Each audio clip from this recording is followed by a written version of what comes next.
Hey, Squatties. Welcome to this week's episode of the Travel Squad podcast. Today, we're airing one of our most popular episodes from the past 3 years. We have hundreds of episodes now, and lately we've been replaying the most well-received and listened to episodes, and you all have been loving it. We're going to keep giving you what you want and give new Squatties the chance to hear past episodes without having to go digging through the archives. New episodes are still launching every other week, while classics like this are airing in between. Enjoy the show and happy Travel Tuesday.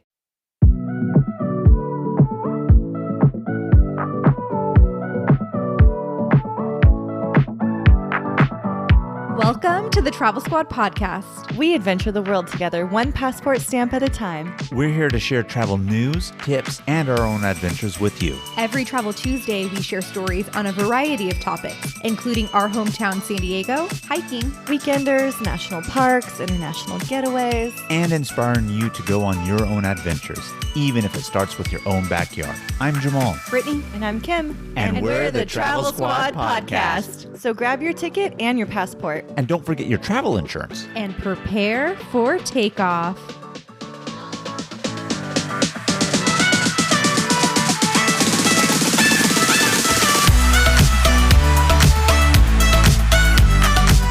Hello, fellow travelers. Hey, Squatties. Welcome to episode 113 of the Travel Squad podcast. Today's episode is diving right into our top 10 winter destinations for you to visit. Winter is coming, and we have some of the best places to travel to this winter to escape the cold and to enjoy those winter wonderlands. I don't personally love the cold and love the snow, but I do love a quick weekend visit to make a snow angel, maybe a snowman here or there. You know, what's really funny is I can't tell you how many times that we've tried to plan things in the winter, Kim, and you're just like, I don't want to go. It's going to be too cold. I'm just like, you need to embrace it. I love the cold. So I'm actually really excited about this episode. You know, we had a previous episode, number 85, where we talked about the top summer destinations. And as a matter of fact, that was one of our most popular episodes that we actually had this year. But those summer destinations we mentioned talked about like non-cliche summer places to visit and really go to escape the heat. But in this winter edition episode that we're doing, we're switching it up a bit and giving you guys a mix of places to escape the winter and embrace the winter season, which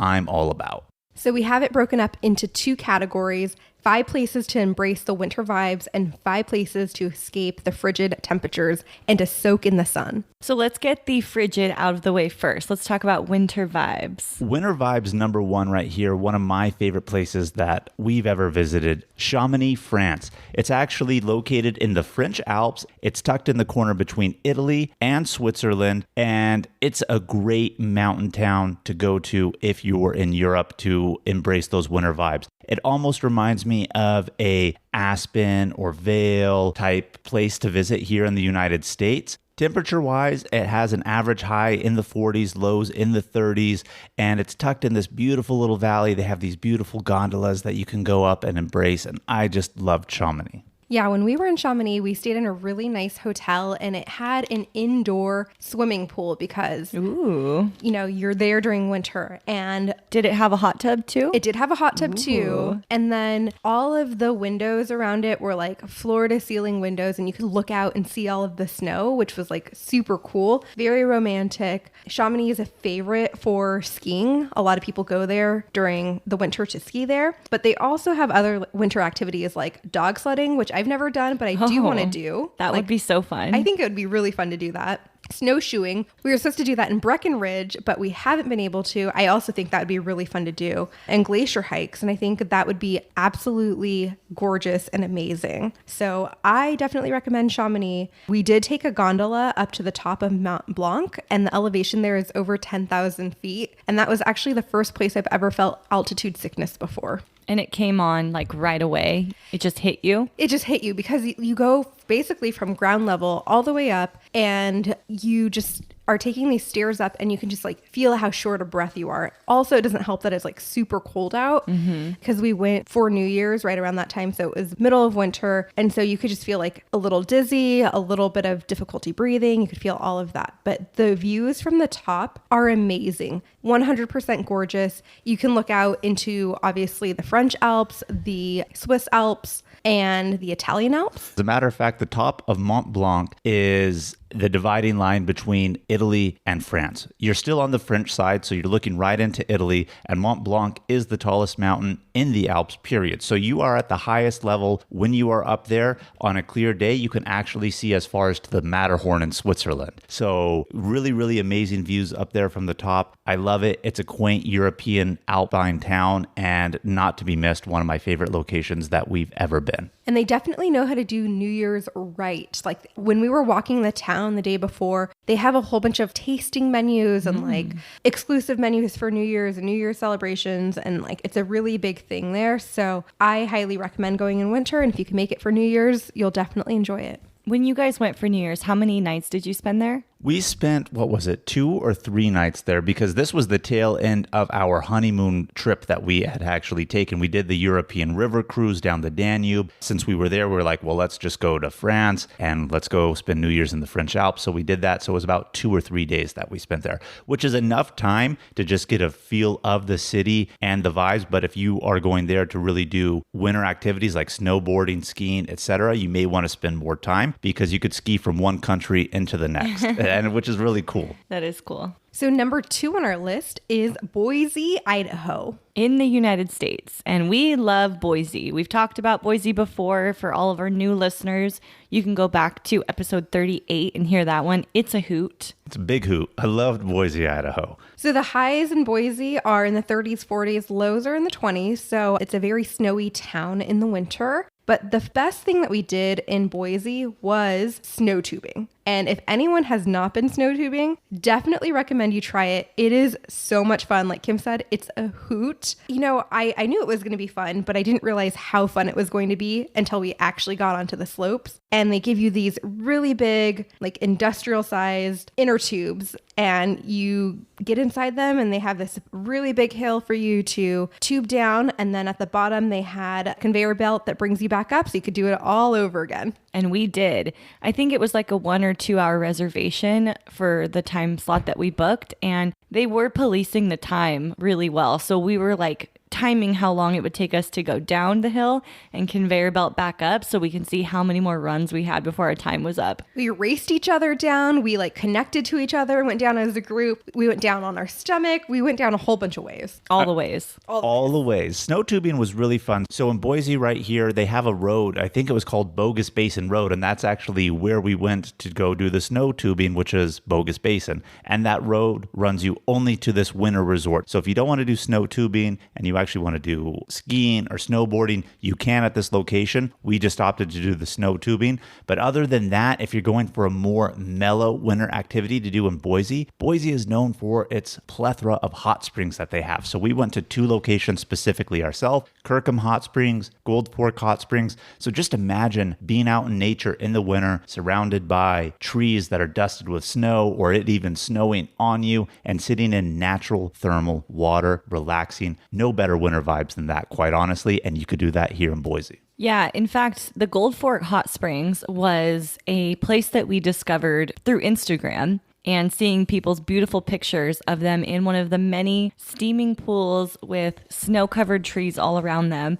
And it was so winter and so majestic that we booked a trip to Boise for this. It was a little bit of a drive from Boise, not exactly in the city of Boise, but it's well worth the drive. You'll have snow all along the roads as you're driving there, so make sure to get 4-wheel drive or something with chains so you'll be safe. Yeah, that's a solid squad tip. I'm glad you actually mentioned that. If you're going to be driving in the snow in these mountain regions, you do want to have yourself a vehicle with 4-wheel drive. We actually saw someone spin out right in front of us, and luckily they were fine, but it was a little spooky. But they were in a car and not an SUV with 4-wheel drive. That's true. And we all screamed, and Zaina was sleeping and she woke up and like screamed herself.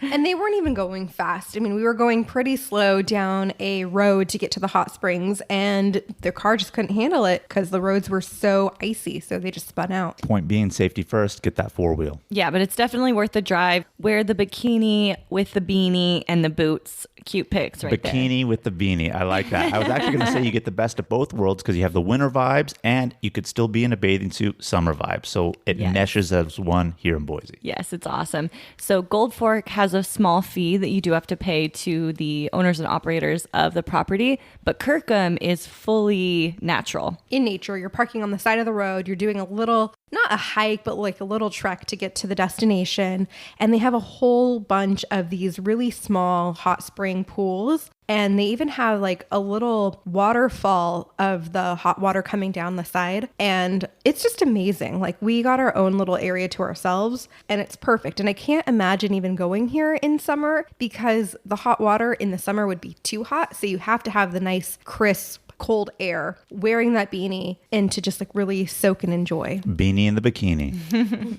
I kind of wish that we would have stayed in more of a cabin-like, I don't know, hotel or situation just to like enjoy more of the snow. Because I feel like those two go hand in hand with each other. See, as you're talking now, Kim, I can tell deep down you are a snow bunny at heart. So I don't know why you don't like the cold. No, I mean cabin, fireplace. So you want to be inside in the cold is what you're Hot saying. chocolate. You want those Yeah. vibes. Unless you're in the hot springs. Of course. Yes. Yeah, next time if we go back, we should do that. We should get a little cabin with a fireplace, maybe a little hot tub on the deck, drink some hot chocolate. That'd be amazing. Well, speaking of cabin vibes, I think that's the perfect transition to number 3 on our list, which is close to our hometown. We've all been here many, many times. This is Lake Tahoe, California. If you've never heard of Lake Tahoe, please Google it, look at it. One of the prettiest, bluest lakes you'll ever see in your life in a mountain town here in California. Straddles the border with Nevada just as well. And this is the perfect place for you to get that cabin, Kim,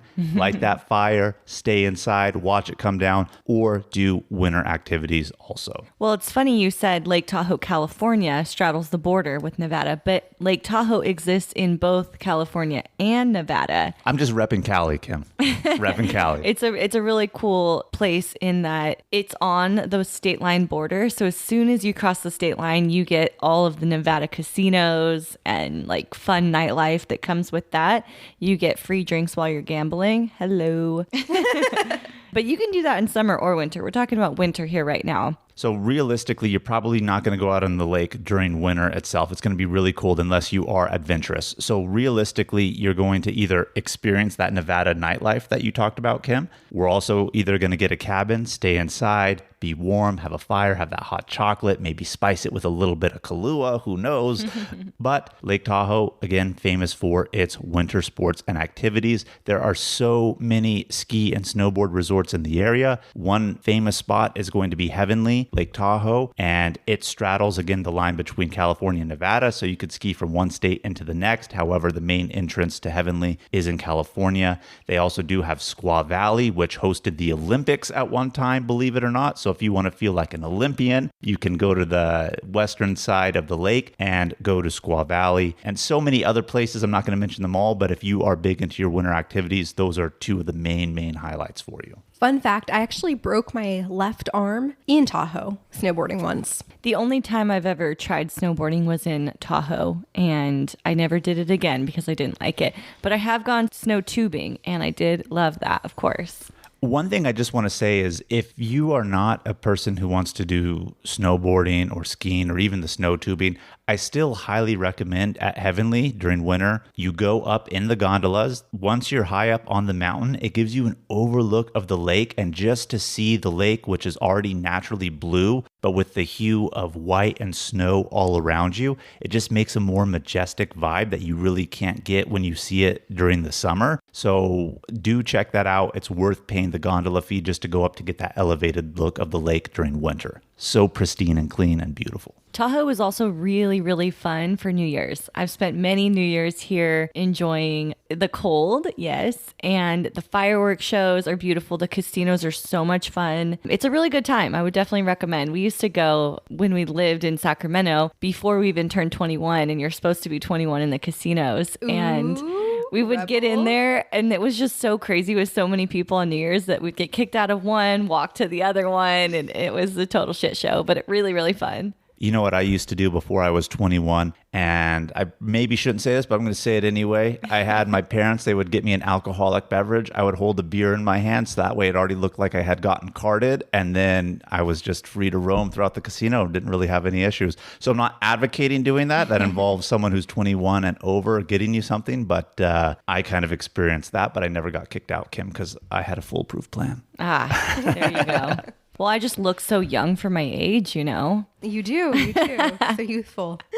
So number 4 on our list is Vienna, Austria. And Jamal and I actually went on a trip. Like he mentioned earlier, we took a honeymoon and we went down the Danube. And one of the stops that it made was to Vienna, Austria, right off the Danube River. And it was beautiful. There is definitely a mountain backdrop, definitely really gorgeous, but also one of the big draws to visiting it in winter is the Christmas markets. And I highly recommend one time in your life experiencing a European Christmas market. You see all of their traditional foods, their crafts, their gifts, their drinks, everything just all in a few blocks at a market. It's amazing. Like you can walk down the street with like hot apple cider or hot chocolate or, get some traditional bakery goods and pastries, and it's just so homey, so Christmassy and amazing. So whenever you talk about your favorite destination in the world, Vienna seems to be on that top list. It is. What is it about Vienna that makes you place it so high out of all the places that you've been to? I think it just really has a really nice scenic beauty, and then it has that quaint European feel to it also, so you can get the best of both worlds of the city and the nature vibes.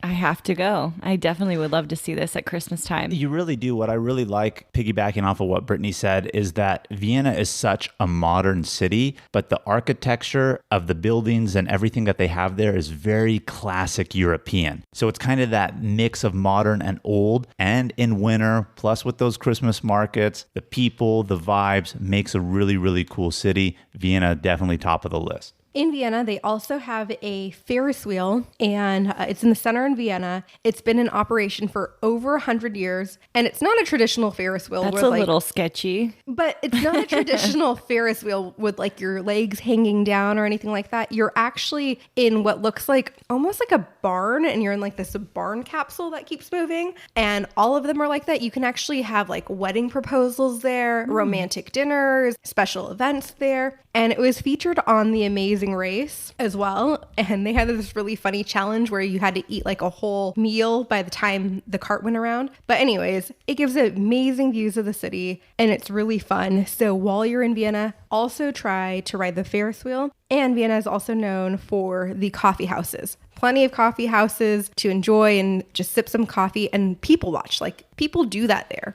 Like here, I feel like people always get coffee on the run to go. Mm-hmm. It's very hustle bustle. There, people just go to a coffee shop to get a snack, enjoy a drink, and just people watch and just relax. We were told that you're not going to find Starbucks. Like maybe you'll find one, but whoever goes in there is really like a tourist. So unless you want to be labeled as one, you shouldn't go in there. You should go to the real coffee houses that they have there. As a matter of fact, we went to the coffee house that Sigmund Freud frequented. And so that's where he came up with his observations about people, their personalities, etc., was just doing that, getting coffee and people watching people. So we went to the coffee house that he frequented, which was really, really cool. But lots of stuff to do in Vienna. Highly, highly recommend. Kim, when you go, I will go back with you. Okay. Does it have to be in winter? Doesn't have to be, because I'd love to just see. It's in the winter section, Kim. You got to. Christmas markets, man. Yeah, the Christmas markets would make me brave the cold. Tell you what, we'll do that and we'll go to the Alps outside the city and we'll get you a cabin to sit in, Kim. Will that sell it for you? Yeah. All right, good. So number 5, concluding those winter vibe sessions here for you, is going to be Japan. Now, Japan may not be a place that you really think about when you're thinking about winter necessarily, but we went in January, and let me tell you something. Japan in winter is really, really fun. I definitely love Japan in winter. It's not super cold. Highs are in the 50s, lows are in the 30s. But you would never be able to tell that if you look at their pictures because they're bundled up with gloves, beanies, jackets. Like I thought it was like in the 20s over there. I mean, that's the average. I do feel like some days that we were there, it was definitely colder because I don't wear thermals a lot. And a couple days I ended up wearing thermal pants under my jeans. So I don't know if it was abnormally cold when we went or these are like the averages. I mean, these are the averages probably, for the country, but depending on what city you are, especially if you're going somewhere in the mountains. I mean, we went to Mount Fuji. You go to the top of Mount Fuji, you're going to be freezing in winter. I mean, my God, it stays snow-capped throughout the year, right? So at winter, it's going to be worse. But nonetheless, really, really cool place to go in the winter. Most of all, you're visiting Japan during off-season. So you get a lot of really good rates when you go too. A lot of people say they think Japan is a really expensive place. Maybe cost of living to live there, especially in Tokyo, it is. In terms of a lot of other stuff, I didn't feel so much, but tourist-driven wise, yes, Japan is kind of expensive. So you get that off-season if you go during winter. Yeah, and in winter, you can still see everything that you want to see, except for the cherry blossoms. That's the only downfall. But pretty much everything else that you want to see, you can visit in winter. The weather didn't have any effect on our trip at all. I mean, yes, it was chilly and cold, but there was only one day that it rained on us, and it was manageable all the other time that we were there. And because it is off-season, did you notice anything closed or limited? No, I didn't notice anything closed or limited. Not at all, actually. As a matter of fact, I enjoyed it so much because it didn't feel as crowded except for local people, really. And so it made it feel in a way that it was almost just for us, which I know kind of sounds silly, but we went to Tokyo, we went to Kyoto, Osaka, Nara. We went to Tokyo Disneyland. And so if you are a Disney fan and want to go, obviously during wintertime is a good time to go to a lot of amusement parks. It's down season for that too. So this is a really popular park. We didn't really experience too much of the Disney lines in a way that it can be really bad during peak season. So you have that going for you also. But not at all. I mean, a lot of the things that we did in Kyoto, Osaka, were go to the traditional markets that they have. And those are still up and running during the winter. All of the temples and shrines are open during the winter. And then we also went to see the floating shrine, which is on a different island. And the ferry boat to get over there was open. Everything seemed to be open like it would be. And it was amazing. Seeing the deer in Nara Park as they're bowing to you and you come up to them and you can feed them like deer crackers and cookies. Amazing. Yeah, and if you really want to get inspired, really do go back and listen to our episodes that we had on Japan, 42, 43, really funny ones. Highly recommend. Get you excited to go. Japan is awesome and really cool in the winter.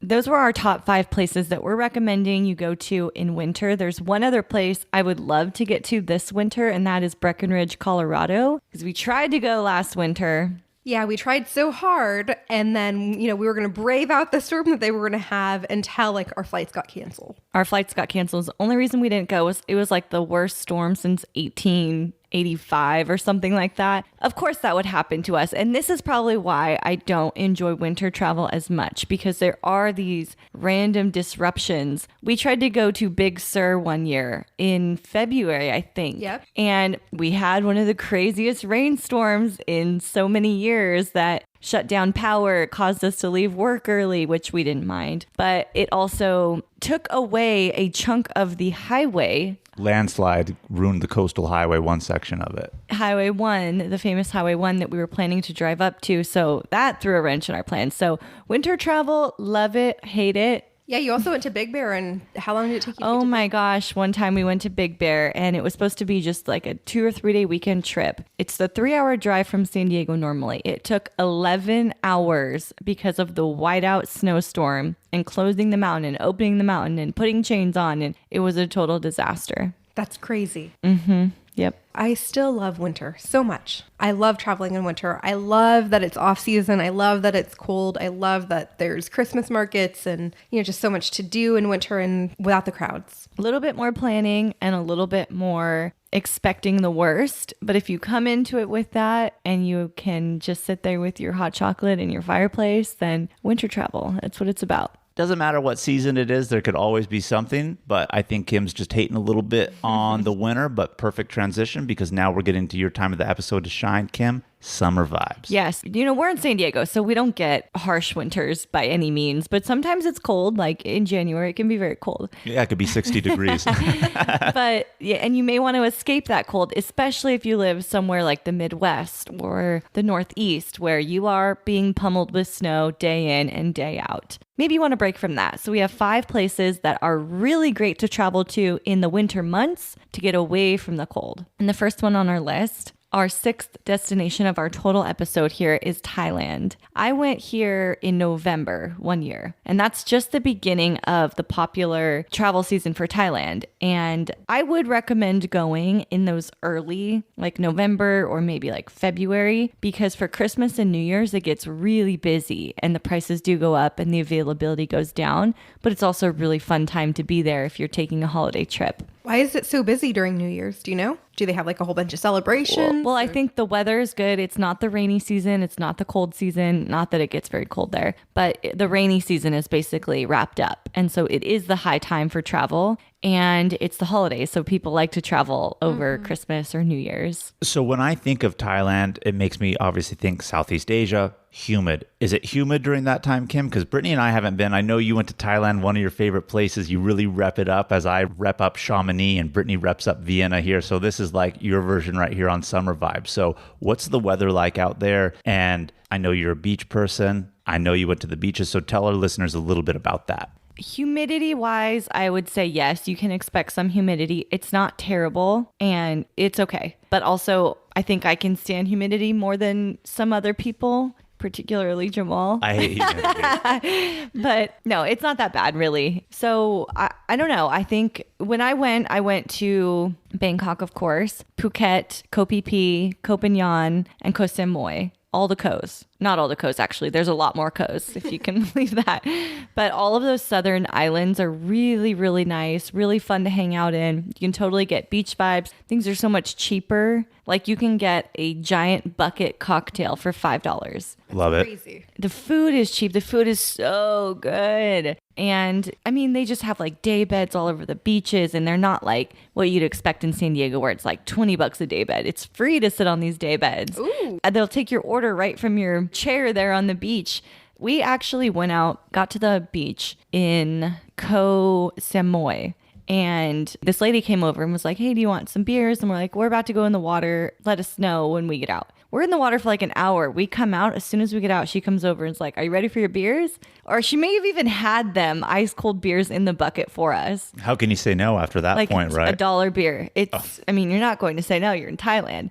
It's amazing. We actually also have an episode, number 37, which my two friends, Chelsea and Chelsea, joined me on, us all on actually, where we talk about the full moon party in Koh Phangan, Thailand. And that is amazing. The full moon happens once a month.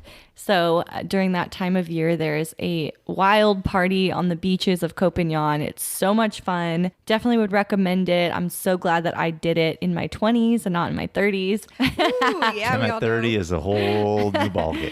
But it's really, really epic. But even if you don't go to that, just the beaches and it's amazing. I definitely want to go to Thailand. It's on my list. And I remember asking you this last year, when's the best time to go to Thailand? And you're like, in the winter months. So that's why it made it onto this list that we've provided here for you.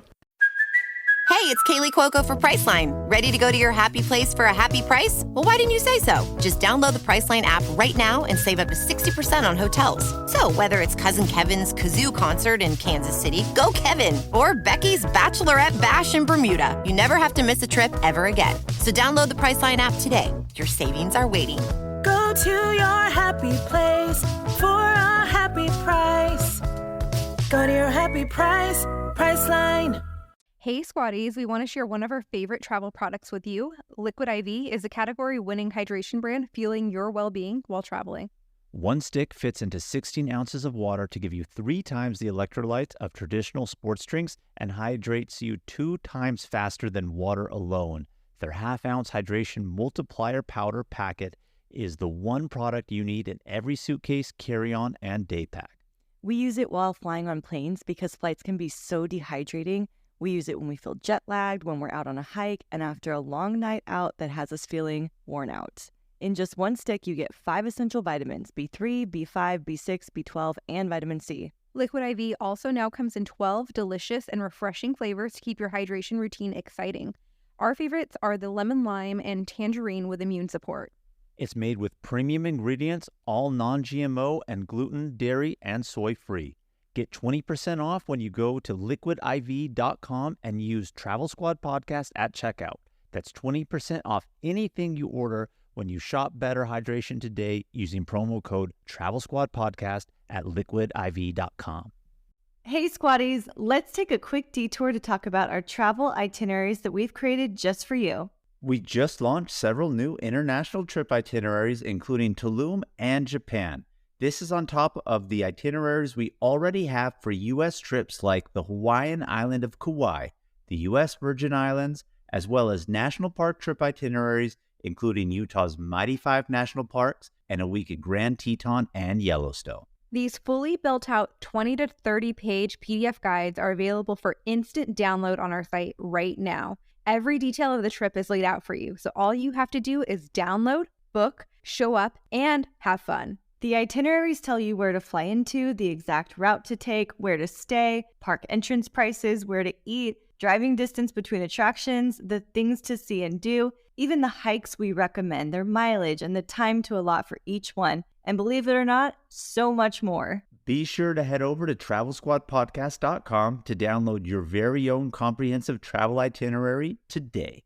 Number 7 on our list is the U.S. Virgin Islands. Jamal and I actually took a trip there this past January, and we were there with our honorary squad members, Kasha and Ryan. We visited both St. Thomas and St. John. And if you guys missed those episodes, or if you're new to us, that's episode 82 and 84. And you're going to get some of the Caribbean vibes because the U.S. Virgin Islands are southeast of Florida in the Caribbean Sea. Yeah, and perfect temperatures, from December to March, the temperatures range from the mid 70s to the high 80s, very breezy in the evenings. Yes, we were just talking about humidity. I hate humidity. There's a little bit of humidity here, but if you are coming from someplace cold to escape the winter, this is a great place for that. It'll definitely give you those warm Caribbean vibes so that you can get rid of that chill that's in your bones. And you're going to want to visit these islands for their white sand beaches, the beachside cocktails. Kim, I know those have your names all over them. We had somebody come up to us and try to serve us. They weren't Thailand prices, obviously, but you can have that there too. But the key word I just heard is try to sell. So I'm guessing you didn't make the purchase? No, because we were just about to leave and go to dinner. They came up to us a little too late was the problem. If it was earlier, would have done it. The service is lacking in USVI is what you're telling me. No, I wouldn't say lacking. They just got to us as we were leaving. It was a timing issue, Kim.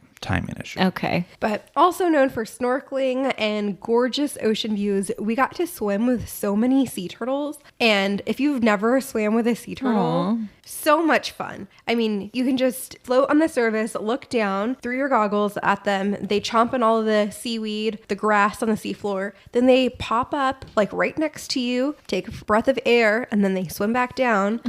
And it's so much fun to just like find them and then like watch them and swim with them. Obviously give them their distance and not touch them, but really cool experience to have. Yeah, great place to see sea life, snorkel, see the coral, see the reefs, encounter turtles. We even saw a big stingray at one point also, little baby sharks. So really fun to do. A lot of people don't know the Virgin Islands even has a national park. So we visited the national park while we were there and just a really, really great time. So overall, like I said, a really great place to go and escape the winter and get that Caribbean vibe. And speaking of the Caribbean in general, the Caribbean's a great place to visit in winter. So if you guys need more ideas, go back to episode 74. It talks about 10 Caribbean islands to love. So go back and listen to that episode to get more ideas. Number 8 on our list, still keeping with that tropical vibe, but we're taking you out of the Caribbean, putting you in the Pacific, and we are going to Hawaii. I love Hawaii. I cannot wait to go to more islands.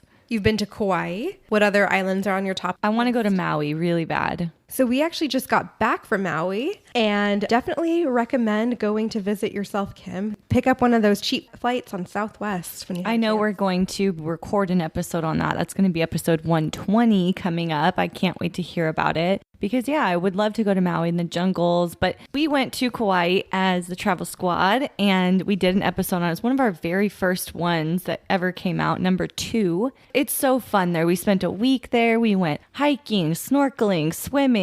We saw sea turtles. We laid on the beach. The cruise? Sunset cruise on the Nepali coast. The boat cruise. Kauai is a really, really fun island to go to. It gives you more of that secluded feel. It's not as crowded, popular as Oahu, Maui, even Big Island, and it's still more in its natural state. However, Big Island, Hawaii is really awesome too. There's only really 2 big cities. You're really only going to want to go to one, which is Kona, quite honestly. Really cool stuff to do there. But the main draw of Big Island is the national park, Hawaii Volcanoes National Park, hiking in the middle of a volcanic caldera. Amazing. Absolutely amazing. We talked about Big Island in episode 45. And also on Big Island, you can snorkel with the manta rays at night, which is definitely an experience in its own. Like you have to go out pretty late at night. Then they bring out these big rafts that have these lights on them, and the lights attract the manta rays because it lights up what they eat. And so then the manta rays swim under you and they start doing like flips and whatnot. So you can definitely experience swimming with the manta rays on Big Island. Yeah, and just so you guys are aware, average daytime temperatures in Hawaii is 78 degrees during the winter months. The water stays above 70 degrees year round, so perfect place to soak up that warmth also. You know, I was just thinking about this. Like, do you think West Coast people are Hawaii people and East Coast people are Caribbean people? I think just by ease of getting there, that could be likely. I think so. I mean, just think about it from this perspective. It takes us 5 hours to fly to the East Coast, right? Here from California. It's 5 hours to get to Hawaii from California. That's a 10-hour flight. That's like us flying from here to California to Europe, whereas somebody on the East Coast, a lot quicker to get to the Caribbean. So maybe that's the case, but I think Hawaii probably just has this one draw that maybe the Caribbean doesn't. Not that the Caribbean's not cool, but there's, the U.S. Virgin Islands, but I think Hawaii stands out more than that to most people. So I think people make that journey. Well, Hawaii has like the Jurassic Park feel, with the big mountains and the waterfalls and all of that. And very, very nature focused. Very, very nature focused. Caribbean is more like just beach life, like island life, beach life. So it's funny, they're both islands, but island life feels more islandy in the Caribbean. Yes, definitely. Because they have a lot of volcanoes that make it more mountainous and rugged and naturey. Well, anyways, I was just wondering, would you guys say you're more Caribbean people or Hawaii people? I've only been to Hawaii once, and I found it to be beautiful and amazing, but expensive. I've been to the Caribbean several times, and it's also very beautiful. I love the warm water, and so I think I'm more of a Caribbean person. What about you, Jamal? I would have to agree with Kim's sentiment. I like Hawaii. I think Hawaii is as popular as it is in the United States because a lot of people in the United States are hesitant to really travel a lot of places. So that's the only place that they could really go that feels like a foreign country that they're probably comfortable going. So I think that's why you always hear people like Hawaii, not to knock on Hawaii. But yeah, it's expensive. Whereas in the Caribbean, you can go to an American territory. You could go to a British territory. You could go to a Dutch territory. You could go to independent countries that aren't under the territory of anybody for that matter. So you get a lot of different feels in the Caribbean, and I like the Caribbean more. Yeah, I would have to agree. And what really brought me to that conclusion was like you get a lot of different culture vibes in the Caribbean because there are a lot of different Caribbean islands that are owned by different countries. So that's why I like the Caribbean more. Hawaii, very, very beautiful. If you're there for just the nature, I feel like the nature outranks the Caribbean, but in terms of like its all inclusivity, I would say the Caribbean. Yeah, not to knock on number 8 on our choice. We put Hawaii on here for a reason, for sure. But, nature wise, we love nature, so it's high on the list. But you can get beach vibes and island life vibes in certain places in Hawaii, but you find that more in the Caribbean. Yeah, and you just know what you're getting into with Hawaii, but you can do it more smart because price is a big thing there. When you get there, everything's expensive. So I know Brittany and Jamal, you guys just got a flight to Maui, and based on how you hacked it, you were able to spend something around $100, right? Yeah. It was a real fucking hard moment. A real fucking hard moment because $100 for 2 round trip flights. So definitely, if you are interested in going to Hawaii, and especially in winter when a lot of people are going, plan early, really do your research, hack your fucking way to Hawaii. Hack it out, baby. Hack it out. And also skip the luau. Yes, skip the luau and book your rental cars way in advance because I re-looked to see if we could get any other deals on our rental car and they've been sold out for months. There you go. Or just plan to hitchhike it.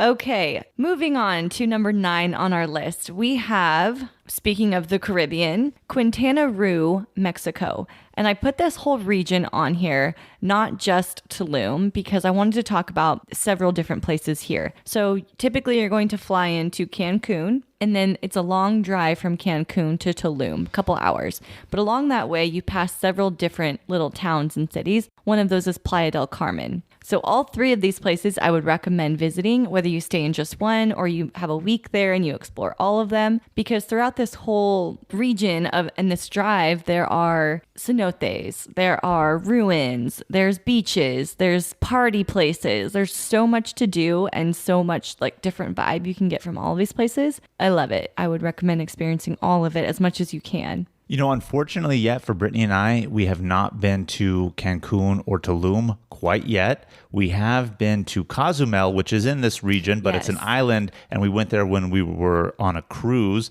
and we stopped in Costa Maya, which is, I think, in that Playa del Carmen region, but it was more cruise ship oriented stop, but we still kind of got those little beachy vibes in the Caribbean, Gulf of Mexico area of Quintana Roo area of Mexico. So I do really want to go, but I still see your photos all the time of when you were in the cenotes out in that region. See other people post photos in the cenotes, and I really, really want to get out there. And I think it would be a great winter place to go. You may not like the cenotes because the water is very cold. I don't like, yeah. Well, you know me very well, Kim. I fucking hate cold water. But I will tell you this, for an experience like that, I will have to do it. You know, you just got to commit. It's like 1, 2, 3, go. But when I don't have to commit, I like to baby my way into cold water like a little biatch. I won't lie about that. But for cenotes, diving right in. Yeah.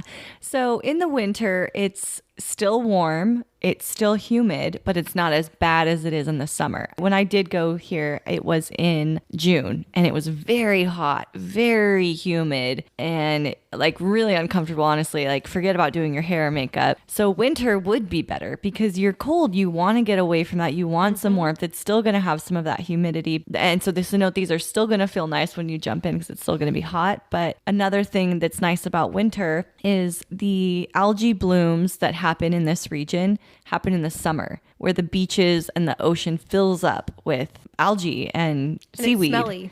And it's smelly, and this does not happen in the winter. I think they call it sargassum, isn't it? Yes. What it is? Yeah, and I've heard it's gross. That it's treacherous out there. Like if you're there during that time, the smell from the ocean smells like death. So that's a good reason not to go in the summer and go in the winter also if it doesn't happen during that time. Definitely. And I mean, there's obviously a lot of places in the world you could go in winter and escape and be in a whole different place. But this one really is. And it's close enough to the US that it's just a quick flight over. For us here, we can go into Tijuana and fly over to Cancun. But Cancun's a major airport that tons of places in the US fly to. So it makes it really easy. And another thing is that it gets so many tourists that they definitely speak English. They cater to tourists. You won't have any trouble navigating. Well, a lot of places there are all-inclusive resorts, are they not? So they cater to specifically Americans who come over there too. So you have that English. You don't even have to leave the resort, private beaches from your hotel, everything. But yes, obviously do leave, explore the ruins from the Mayans that they have out there too. But one place real quick before we move on to our number 10 and final on our list here, where I want to experience in Quintana Roo, a new place I've recently discovered called Holbox. It's spelled Holbox. So that X is Osh, so Holbox. Okay. And it is a island at the very north of Quintana Roo that they don't even allow cars on. You have to drive like on little golf carts or mopeds. So it's a really secluded vibe and really nothing built up. So you get that experience of that region, but on a minimal level. And what I mean by that is not commercialized in a way, but you still get the nice resort aspect of things. So I really want to check out Holbox. I've also heard Isla Mujeres. It's the island of women. Also really beautiful, very few people. And so you can really get more of a secluded, exclusive experience there too. A lot of places still to discover there. I want to go back. I only spent like 2 days there. It was not enough time. Next winter. This winter.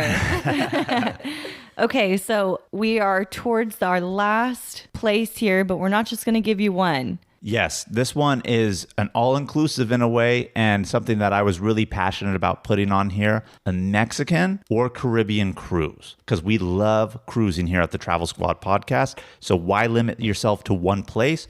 Go on a Mexican or Caribbean cruise. The weather is going to be good. You're going to go to multiple places, and you're going to have the cruise life experience all on top of it. I went on a Mexican Riviera cruise in February one year, and it was raining and cold when we got on the boat in Long Beach. And as we made it down to Mazatlan and Cabo and Puerto Vallarta, it was warm and sunny. I was tanning. I was drinking margaritas on the beach. It was amazing. Yeah, you know what's really funny is a lot of the cruises, actually not a lot of them, all of the cruises that Brittany and I have done that are ocean line cruises have taken place in the month of January.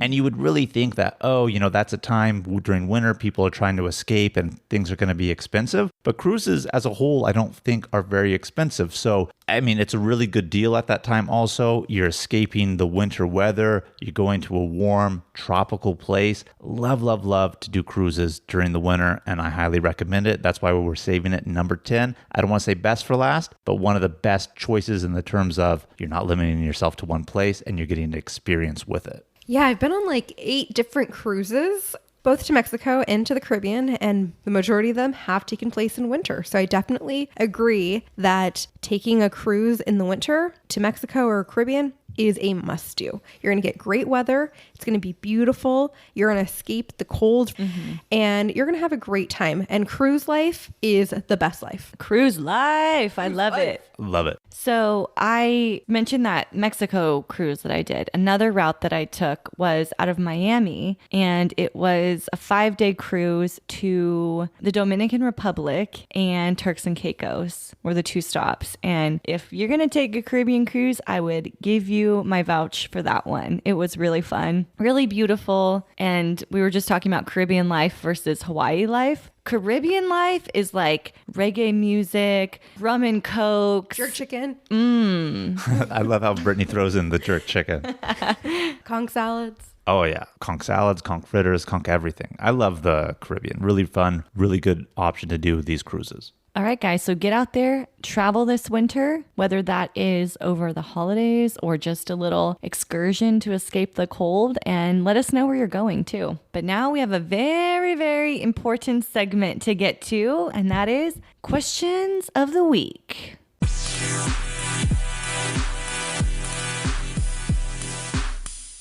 So our first question is, are there any winter activities that you want to try or recommend? Well, we kind of touched upon this earlier in the episode, and I did mention earlier that I do want to try snowshoeing, and I haven't really done that, but I think it would be really fun. We had kind of an almost opportunity to do it in Lebanon, actually, when we were going to see the cedar trees, but we didn't get to truly do it. But one other thing we want to do is try cross-country skiing. Oh, yeah. You know, fuck the downhill shit. Like, I am not going... Stop, Kim. I love it. But okay, go ahead. Continue on. We're not doing adrenaline. We're not doing speed. We're not going downhill like a bunch of psychos trying to break our arms. I want to do cross country, just leisurely gliding across the snow in the forest. That sounds nice. This is Kim at 30. By the way. I never ever was No, into I downhill. know she was never into the downhill. I'm just saying this is Kim at 30 at the same time, kind of just like leisure, relaxed. Well, I'll also say I want to do dog sledding, which is not leisurely. Sounds scary as fuck. I feel like recently I suggested Alaska, and that's an Alaska thing, and you were just like, fuck Alaska, I've been too many times. So if we want to do dog sledding, we got to go back. And if I'm being honest, I'm thinking Alaska cruise sometime soon, couples trip. Ooh. And we could do some dog sledding. That'll would be a nice. good option. But you know where I'd love to go dog sledding? Is Where? in Finland. Finland. oh, yes. Finland in the summer, stay in an igloo, do Oh a my little God. hot cold plunge, and Yes. go dog sledding. I didn't even think about that. Somewhere in Scandinavia. Great option, Kim. Yes. Great option. Which is a perfect segue to our second question here, which is, what are some things you should pack for winter trips? Because if we're going to Finland, you know we're going to need some massive gear. Some thermals, heavy down coat, definitely. Wool socks, Fleece. gloves. Oh, absolutely. Fleece-lined beanies. Waterproof shoes. Oh, waterproof shoes. I mean, we went to Lebanon in January, and who was not prepared? Brittany? No. Kim. Yes, and changes of clothes for sure. Or waterproof pants would even be good if you're trekking in the snow. Umbrella. Umbrella, which I did bring. I feel like this could be a whole episode, what to pack for winter destinations. We should do some packing episodes. for winter. Well, you can do it by season. Yeah, well, I know, but we're talking about winter now. For summer, it'd be specifically. like swimsuit for every day. Yeah, for summer, you don't need anything. T-shirt, bathing suit. That's it. Flip-flops. Maybe a towel. So one thing I've always thought about packing, and I never actually have, and I was thinking about it for Breckenridge before that one got canceled, but they're like little packages of things that you break and they start heating up for your hands. Like hand warmers. Yeah, they're like little warmers. You could get those like at Walmart or a Big Five. They're really supposed to be for hunters who are out there. You put them in your boots or in your gloves and you crack them and they're supposed to warm up your hands. I know what you're talking about. I just don't know the name of them. I don't know the name of them either, but I'm sure you could Google like warmer pouches and find them on Amazon. Actually, how about this? We'll find them and we'll link them on our website on our travel products for sale page. So easy access for you. And that'll be perfect for our first 5 places that we listed here to warm you up in the winter. So one other thing I have to add on is if you're going on any winter destinations and they're true winter vibes, invest in a bolsa de agua caliente. Oh, we just got back from a trip from Ecuador where they put these in our beds. We talked about this in episode 109. We just released Ecuador, so go back and listen to that if you haven't listened to it already, but we talked all about it. We were in some high Andean mountain towns in these beautiful, beautiful lodges, and we had service where they came and put these bolsas de agua caliente in our beds, which is basically a balloon of hot water, has a nice little blanket or cover on it, and it just warms your bed. It's so, so amazing. It is amazing and does not require electricity like a heating pad does. Link that in the show notes too, Kim. Oh, okay. All right. Yes. I highly recommend buying one of those, even if you're not going on vacation. Yeah, it's perfect for the home. We Turn bought it. down your own bed for yourself. All right, everyone. Thank you so much for tuning into this week's episode. Please keep the adventures going with us by following us on Instagram and YouTube at Travel Squad Podcast and tag us in your adventures. If you found the information in this episode to be useful, or if you thought we were just plain funny, please be sure to share it with a friend that you know would enjoy it too. And as always, guys, please subscribe, rate and review our podcast, and tune in every Travel Tuesday for new episodes. Stay tuned for next week's episode. We have some more amazing adventures and tips in store for you. Bye, everybody. Bye, squaddies.